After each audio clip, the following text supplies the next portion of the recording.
Now I know what you're thinking. Really, Mark? Another Butch Hartman video? What is this, like the billionth one? Oh, don't you worry, my cynical comrade. I've got a long list of Butch Hartman related, Christian-friendly videos coming down the pipeline, so get used to him. And that's because for as much as I like to meme on him, Butch Hartman really did have a huge hand in creating my childhood. I've mentioned it in other videos, but next to SpongeBob, The Fairly Odd Parents was my favourite show of all time. I would watch it every single day, and it's even what got me into art. Also, if I get any more comments about the way I pronounce furry, I swear to God, I remember I would just sit in front of my TV pausing the Jimmy Timmy Power Hours and redrawing the different characters over and over again. As much as I'd hate to admit it, Butch has had a massive influence on me. Why do I hate to admit it? Well, first of all, congratulations on finally escaping that rock you've been under the past 2 years. Because this man's reputation has publicly sank from a juggernaut of the animation world to a mere punchline when discussing Fallen Titans in animation. To answer questions from people who've never done anything and they want to criticize, it makes me laugh. From asking for hundreds of thousands of dollars for a streaming service only to later admit he wants it to heavily promote Christian values, and has yet to actually, release the service, to claiming that autism can be healed through the power of prayer, Butch has shown in recent times that he can be a shady dude, who relies on the nostalgia of his previous shows to garner unbridled support from his fanbase. From the way he was talked about and how highly regarded his shows are, you'd think he's some super talented guy that released hit after hit after hit. But is that really the case? Well, a good thing that has come out of Butch's social media presence is that he's been more willing to show off behind the scenes facts about the production of his older cartoons, and more interestingly, series pitches he made for shows that never saw the light of day. I mean, this is the guy whose entire career and fame was based off of ideas he came up with on the spot, so it's not surprising the dude has had dozens of cartoon pitches over the past couple decades. But despite most only really knowing him from his first two shows, Fairly Odd Parents and Danny Phantom, Butch also had two other series that aired on Nickelodeon for a bit, although these ones didn't reach nearly the same kind of success and were quickly forgotten. So today let's look into Butch Hartman's lesser known projects, and see what he's been up to since the cancellation of his last big hit, Danny Phantom. Starting with... In 2010, Nick started hyping up this brand new show from the creator of The Fairly Odd Parents, and 8-year-old me was hyped. Again, Danny Phantom didn't air much over here, so my exposure to it was mostly from the Nicktoons Unite games, but I absolutely adored The Fairly Odd Parents, so I was ready to see what Butch had next in store.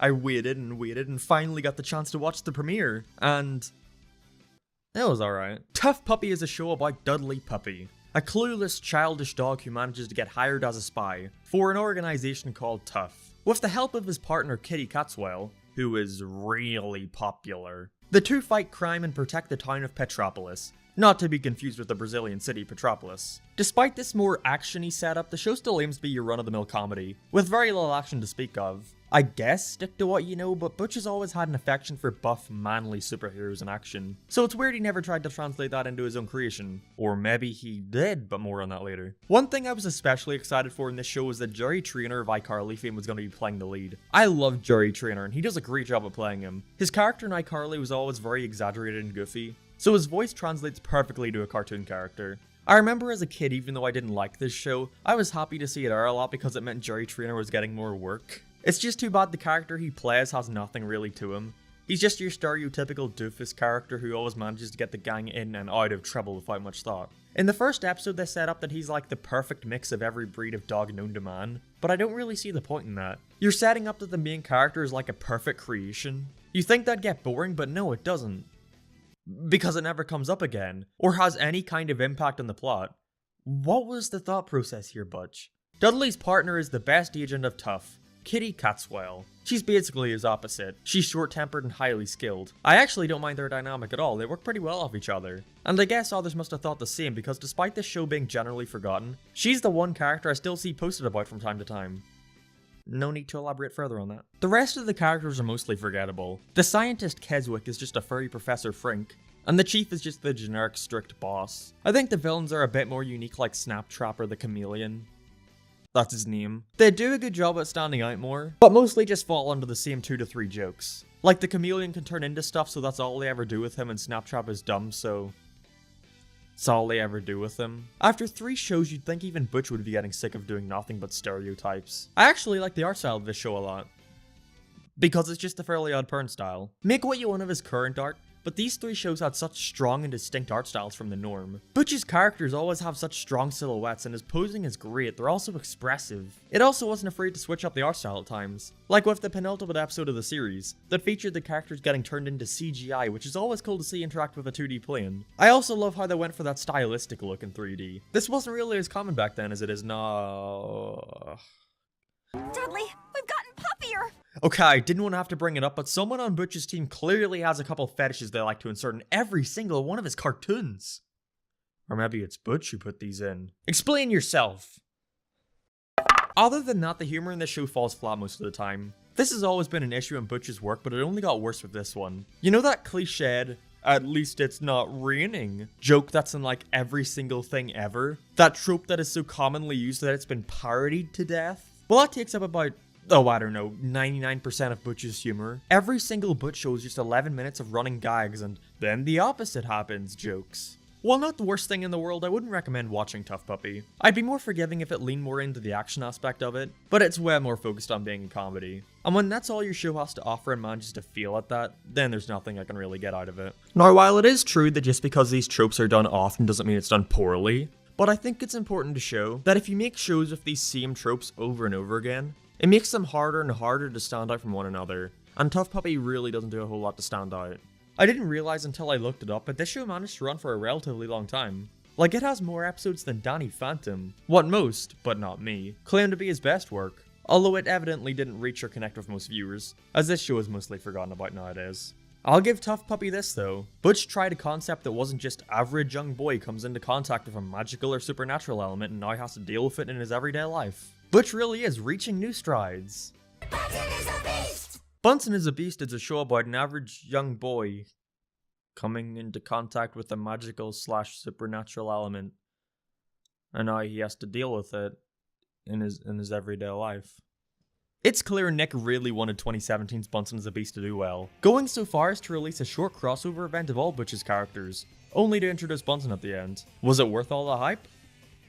Not really. I found a video on Butch's daughter's YouTube channel where she vlogged them going to the premiere of this cartoon, and I would have hated to have been there. Having this legend's next chapter in his legacy finally revealed, then having to sit down and watch this on the big screen. Butch is a beast! Butch is a beast! Butch is a beast! You know, that actually sounds amazing. I really wish I could have been there. Bunsen is a Beast is a show about Bunsen. He's a beast. After integrating his family with the human world, he now has to go to a normal school and befriends Mikey.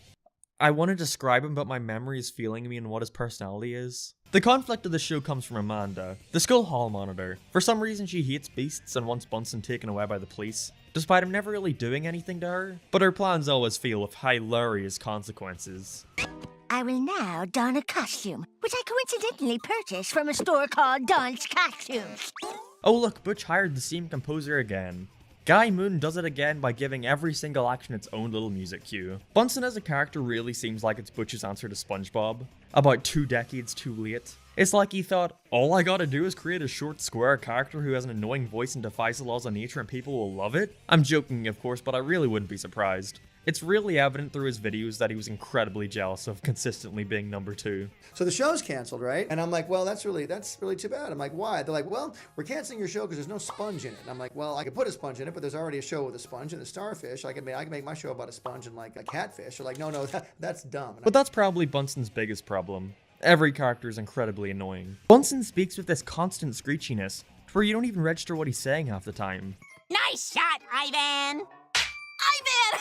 Because he's an eye! This house just gets better and better! And while Mikey's supposed to be the street man to this, he's also got a loud, overbearing voice and feels the need to scream every single line. Amanda is definitely the worst though. She's got braces on so has a constant lisp and spits everywhere. That is her character. He delegated his antagonist to a running gag. And it's not like these voice actors are bad at their job. Amanda is done by the same woman who voiced Vicky in The Fairly OddParents. Sam and Danny Phantom. Kitty and Tough Puppy.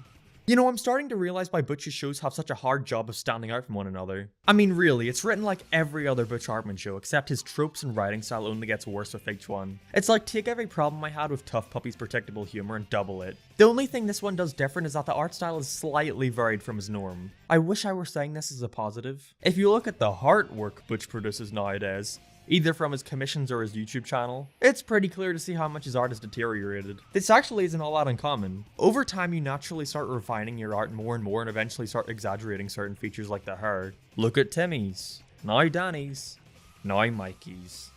Wait a second. Timmy, Danny, Dudley, and Mikey? But you really aren't subtle, are you? Look at his previous shows. Everything is so jagged and stylized, but with his new stuff it's also rounded off, and the colors he uses are super saturated and bright, creating a show that is really unpleasant to look at. That's not to mention it's animated with flash now, so movements are almost too fluid for Butch's style. But at least that means it can match with the Fairly Odd Parents for their epic crossover. Wait, what? Yeah, I guess one wasn't enough, so these shows had a full 22-minute crossover event. And yeah, Jimmy Timmy This Ain't. Remember how amazing that was? Like seeing these two huge cartoon characters come together and battle it out using their respective world's weapons and teaming up to defeat their enemies together. To the point where it's genuinely really nice to see them become friends by the third one. The characters feel like they were always meant to interact. How about we just have a lot of shouting instead? I would add more onto that, but that's all it has to offer. Maybe I'll talk about it more someday, but I really need to mentally prepare myself for that. Modern Fairly Odd Parents genuinely makes me really depressed. Or wish I were joking. I think we're seeing a trend here where Butch's shows gradually get worse and worse over time. It's not a surprise this one flopped hard, especially with the rise of more story-driven shows like Steven Universe and Adventure Time. Bunsen feels like it should have came out about a decade prior. These shows getting worse is great for me because we're not even halfway there. Halfway there. Halfway there. The Noog Network. Download it today. No. Thankfully, these next few won't take long. After Bunsen was cancelled, Butch decided to quit Nickelodeon after being with them for 20 years. Why's that? To pursue his own animation services. The first of these was the Noog Network, a mobile app featuring these minion-like characters called Noogs. Hey, Noog Nation! Welcome to the Noog Network! On the app, you could play games, earn virtual money, and more importantly, watch original animations by Butch for free. Non-stop access to shows by such an acclaimed creator? That's perfect! What are they like? Nathan, how's the jar collection going? Fine, Dad. So to not beat around the Butch, I am like 99% sure these are all crappy pilots and proof of concepts for cartoons that Butch tried pitching to networks. When the app failed to take off, he started uploading them online saying stuff like, "Wasn't that amazing? I think that was so great. Let me know if you want more of that show. Show your support in the comments." Am I saying this was all just an excuse for Butch to gauge interest in pilots that honestly didn't get picked up because they were awful? I would never. They're all just like the same. Bug Girl. Girl can turn into a bug. Family Fusion. Boy is a robot. Imaginathan. It's just Danny Phantom again. It's just Danny Phantom. The most amusing thing about them is that Butch plays like almost every single character. I don't know. Why don't you buzz off? Yeah, you're really bugging us. I'd like to imagine a special kind of hell where everyone just has a pitch-shifted Butch Hartman voice. He's actually tried switching up Imaginathan to have a more anime influence, along with his new show Elf Detective that he was paying others, or not paying others, to work on for years only to forget about it for Oaxis. I don't see any of these going anywhere. They all clearly lack any sort of vision, with Butch not really being set on an idea or concept, and will change them on a whim. Like when he wanted to make a show about superhero rats called Dynamice, with this more action-heavy approach, then the executives told him to make it more cartoony and he bent to their will. Despite him criticizing the Teen Titans Go staff for the exact same thing. Years ago, if Cartoon Network had come to me and said, "Hey Butch, we want you to make Teen Titans into a cartoon," I would have said, "Cool, awesome." And then they would have said, "We want you to make it a comedy," and I would have said, "No." You may be wondering if any of Butch's shows post Danny Phantom had any modicum of success. Well, surprisingly, yes. Hobby Kids is Butch Hartman's collaboration with one of those dumb kids channels that are run by controlling parents who exploit their children for views, and more importantly, money. I guess they decided making a cartoon was the next logical step, and now here we are.